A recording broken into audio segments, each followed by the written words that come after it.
Now to Cambodia, where the 21st Summit of ASEAN Nations is underway. In attendance, Chinese Premier Wen Jiabao and the U.S. President Barack Obama. Premier Wen urged cooperation and dialogue among ASEAN nations to solve territorial disputes, particularly in the South China Sea. CCTV's Tony Cheng has been following the latest from the Cambodian capital of Phnom Penh. He joins us live with more. Tony.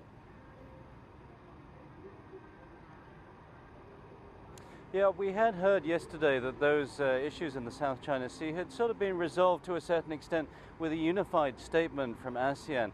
But yesterday, as the Cambodian Prime Minister Hun Sen was reading out that statement, which we had all understood had been agreed to by the 10 countries that make up ASEAN, we saw the Filipino president stand up and make an objection, saying that he didn't agree with this statement. So he threw something of a cat amongst the pigeons. But Chinese Premier Wen Jiabao went on to say later in the day that he felt that ASEAN had the wisdom and the capability to resolve these issues, and he was very open to ongoing conversations and dialogues with ASEAN to resolve these issues. So it isn't a major obstacle, I don't think. And I think we also heard from Premier Wen and from the Chinese Foreign Minister Qin Gang that this shouldn't be a stumbling block to other issues that they're trying to resolve here at the ASEAN Summit.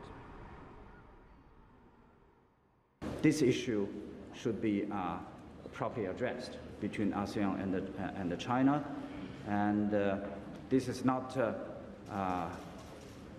the key issue, and this should not be a stumbling block between China-ASEAN relations.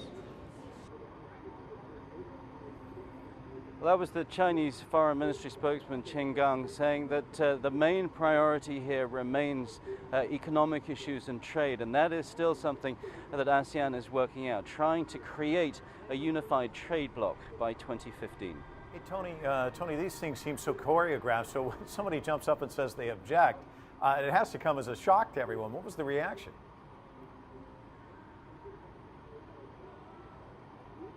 It is something of a shock, but it's also not unexpected. It is very difficult gathering consensus amongst these nations, particularly Vietnam and the Philippines still have ongoing issues. I think it was something of a surprise. We understand that Thailand, who's been acting as the go-between between China and ASEAN, had found a formula that was acceptable to both the Philippines and to Vietnam. So it's sort of unclear as to exactly what the Philippines is trying to achieve here. Nonetheless, I think everyone here at ASEAN accepts that China is an enormously important part of this trading bloc.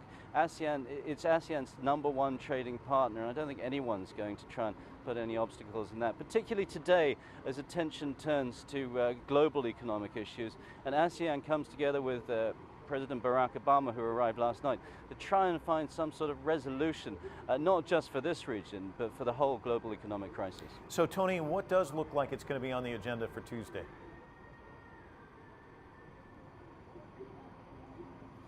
Well, it's going to be trade talks. We've spent the last couple of days here talking about the creation of the ASEAN Economic Community, which is the 10 nations of ASEAN creating a free trade bloc by 2015.